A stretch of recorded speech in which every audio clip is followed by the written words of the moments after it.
Welcome to American Football Bets. I'm your host Lewis, and this will be the first of many videos to come on this channel where we'll be discussing all things betting related in the NFL. Please do like and subscribe. There'll be many more videos to come, including further preseason betting angles and regular weekly videos, especially when the NFL season commences. But today we'll be running over the best betting options for the regular season under-over market, be looking at some of the bookies odds, and I'll be explaining the rationale behind my decisions before sharing my selections. Please do gamble responsibly. The relevant links are in the description below. And as I say, please do like and subscribe. It will just take 2 seconds of your time, and as a new channel it will help massively and be really genuinely appreciated. But without further ado, let's get into it. So today we'll be looking at 6 teams where I think punters have an edge against the bookies on the under-over market. Firstly, I think it will be helpful to explain to you some of the rationale behind the betting decisions that I've made. We'll delve deeper into some of the stats in the relevant sections, but to explain briefly, when the final fixtures were announced, I reviewed each of the 32 NFL teams' schedule lists and assigned either a win or loss to each game before looking at the under-over market the bookies were providing. And for those where the number of regular season wins or losses greatly differ from my estimate, and there weren't too many of them, but certainly the ones we'll touch on in this video were different, I feel there's an edge against the bookies. Now, before considering the wins and losses, I also take into account the strength of schedule for each team for the 2025 season, which teams are considered to be the most improved and least improved during the off-season, which in itself takes into account the departures, any injuries, trades, the NFL draft, amongst other things, and assessing whether the team overperformed or underperformed against key metrics you would have probably heard of, such as average offensive yards gained per game last season and the total offensive yards allowed per game last season. And we can discuss those metrics in more detail for each pick that we're going to discuss. Firstly, we'll look at the teams I think will finish the season with more regular season wins than the bookies are suggesting on the under-over market, starting with none other than last year's Super Bowl winners, the Philadelphia Eagles. Well, the Eagles, of course, won the Super Bowl last year, so to avoid a recency bias, I had to check and see whether they overperformed last season. And in truth, the stats say they really did deserve to be Super Bowl winners. They were first overall in the league for offensive yards allowed, allowing just 288.6 yards per game, and their defense still remains strong. Offense, most of the players on that side of the ball remain on the roster, and they're probably keeping hold of one of the best offensive lines in the NFL. There's been some defensive turnover, including Josh Sweat, who I believe's headed to the Cardinals, but I think their defense will remain strong overall, and you still have, of course, Saquon Barkley in the run game and AJ Brown in the pass game. They've got a new offensive coordinator, but that will probably help them improve on their offense, as despite being first overall in defensive yards allowed last season, they ranked 8th in offensive yards gained per game last season at 366 yards per game. So the bookies have the Eagles at 11.5 wins for the regular season. I'm optimistic, and looking at the schedule, I can see the Eagles getting at least, I think, 13 wins this season. Their toughest opponents are probably coming in week 2 against the Chiefs, but we know how that ended last season, and towards the end of the season, week 17 against the Bills. But by then, the Eagles may have the division locked up anyway. Commanders will now become a tough divisional game, but even if they lost both of those games to the Commanders, which I doubt will happen in truth, the Eagles will still be looking at 13 wins, in my view, barring any major injury. Odds at around evens for over 11.5 regular season wins seems a good pick to me, which is why I'll be betting on the over for the Eagles this season. And sorry to all the Cowboys fans about that. But please do comment below if you have any other thoughts about how the Eagles will do this season. So then, another team where I feel there's an edge against the bookies are the Baltimore Ravens. Ravens have an exact flip of the stats we just discussed for the Eagles, where Eagles were first overall for defensive yards allowed and 8th for offensive yards gained. Ravens are first for offensive yards gained last season and 8th for defensive yards allowed on average per game. The Ravens had a whopping 426.5 yards per game on average last season and allowed just 319.2 yards per game, which is certainly nothing to be concerned about. They finished last season with 12 wins overall, supported by an incredible run game, from Lamar Jackson and Derrick Henry that shows no signs of slowing down despite some concerns, which we had even last season about Derrick Henry's age. But if you've seen him in training camp, he's not slowing down anytime soon. Ravens do play 5 playoff teams from last season in just their first 6 games, so they do need to start well.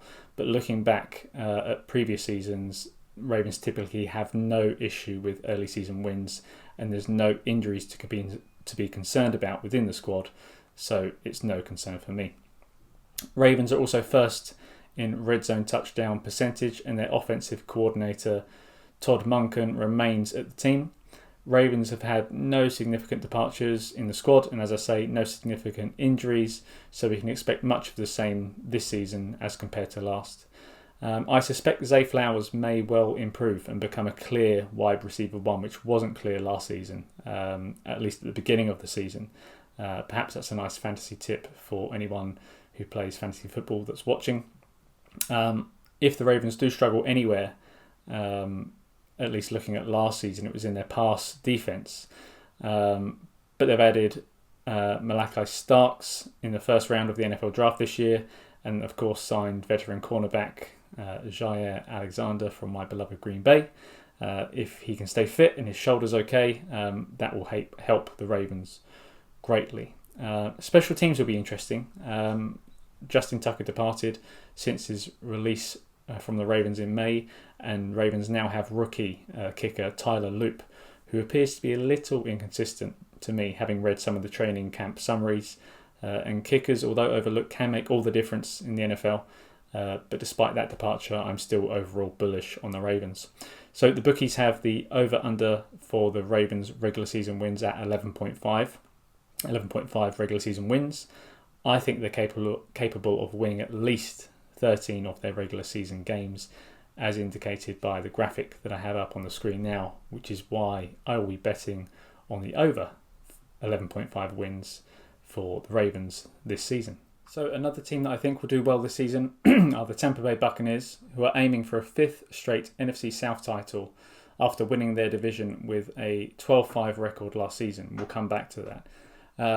So long as the Bucs start the season strong, the Bucs actually have a fairly easy end to the season, and they'll play 6 consecutive games against teams that missed the playoffs last year. The Buccaneers offense ranked 3rd overall across the entire NFL for average yards per game last season, and so they're certainly a major contender, and they have no major departures on the offensive side of the ball, so we can expect to see much of the same. Bucky Irving is only set to improve at running back following his fantastic rookie season, and I think their offensive line overall will hold up pretty well despite their all-pro left tackle Tristan Wirfs probably missing the start of the season following a knee surgery. Buccaneers have signed they have signed the edge rusher Hassan Reddick and drafted 2 cornerbacks to help improve their defensive side of the ball this season. As I say, the Bucs finished last season with 12 wins. The bookies have them at just 9.5 wins on the over-under market this year. I think rookie players such as Irving will improve even further, so the Buccaneers winning more than 9.5 games appears to be a good bet in my opinion. So now that we've looked at the teams I think will do well next season in comparison to the bookies over-under market, I'll turn to those I think who will underperform in comparison to that market. And starting off, I'm looking at the Saints and their projection of over 4.5 wins.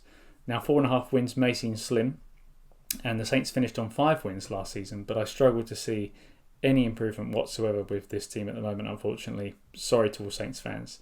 The Saints ranked 21st in the NFL for offensive yards per game and 30th overall for opponent yards allowed, which is pretty poor. There's even more fragility in the team with Derek Carr's sudden retirement and a change of head coach too. It's still unclear who's going to be their quarterback, so we can expect to see a rocky start to the season, and perhaps that issue will carry throughout the entire season, to be honest. In addition to a new head coach, they have a new defensive coordinator who will bring across a new scheme that the players on the defensive side of the ball will just have to adjust to. And there's been a huge turnover on the defence with Marshawn Lattimore being traded and Paulson Abedo leaving. One of the best names in the NFL, Kool-Aid McKinstry, despite his name at cornerback, probably won't be enough to save the team, despite his fantastic name. And for the first time in 25 years, the Saints don't have a single prime-time game scheduled, reflecting their low expectations generally amongst the league. Their schedule is pretty unforgiving, and I can only see them achieving 3 or 4 wins at most this season, which is why I'll be betting on the under against the Saints. Again, sorry to all the Saints fans out there. If you disagree, please leave a comment below. I'm always interested to hear what others have to say, particularly including any knowledge from the fan base. So the next team that I think will struggle next season are the New York Giants. If I had to pick a single bet from this entire preview, it would probably be this one. The over-under market for the Giants is 4.5 wins. And I honestly really cannot see what 5 teams they are beating this season for the under bet to not come in. The Giants have, considering all other 32 NFL teams, the hardest fixtures this upcoming season according to the strength of schedule. And they, of course, have a difficult AFC West division to contend with.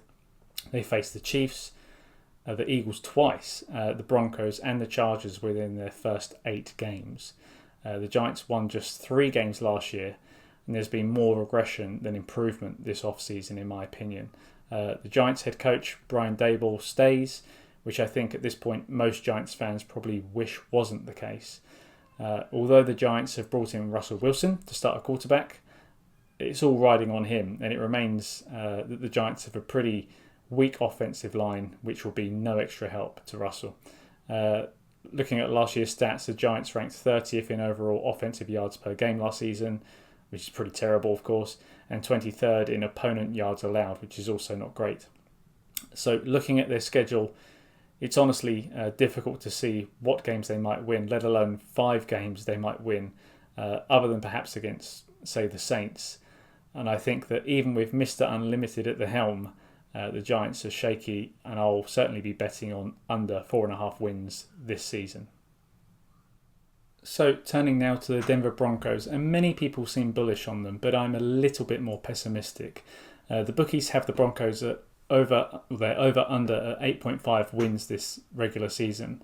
And although there's a lot of hype around Bo Nix in his 3rd year, his success in 2024 came against fairly easy teams when you look at it. Last year, the Broncos arguably had the 6th easiest strength of schedule fixtures, and this year it's not quite so easy, and they are a middling team in this regard compared to the other NFL teams. Despite the hype around the offense, the Broncos finished 22nd overall in the league for offensive yards per game, which is certainly not great.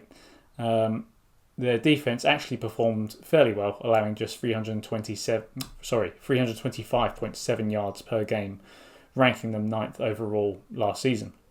So the season will ride on Bo Nix, but as stated, although I think he may improve after perhaps another year, I'm not as optimistic as others that this will suddenly become a world-beating team.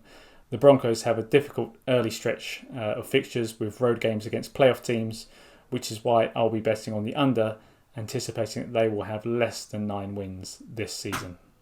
So then, those are my 6 picks on the under-over market where I feel there is an edge against the bookies. We're almost there now for the regular season, and as I say, there will be much more content leading up to the NFL season when it starts, and certainly many more videos during the regular season. So before you leave, please do like and subscribe. This is a new channel, so every single click of that like button, every like, every subscription really does help, and genuinely would be really appreciated. If you disagree with anything I've said, or feel that you've got your own insights into the under-over market that you'd like to share, please leave it in the comment section below. I'll be sure to read every comment left. And thanks again for watching, and see you next time.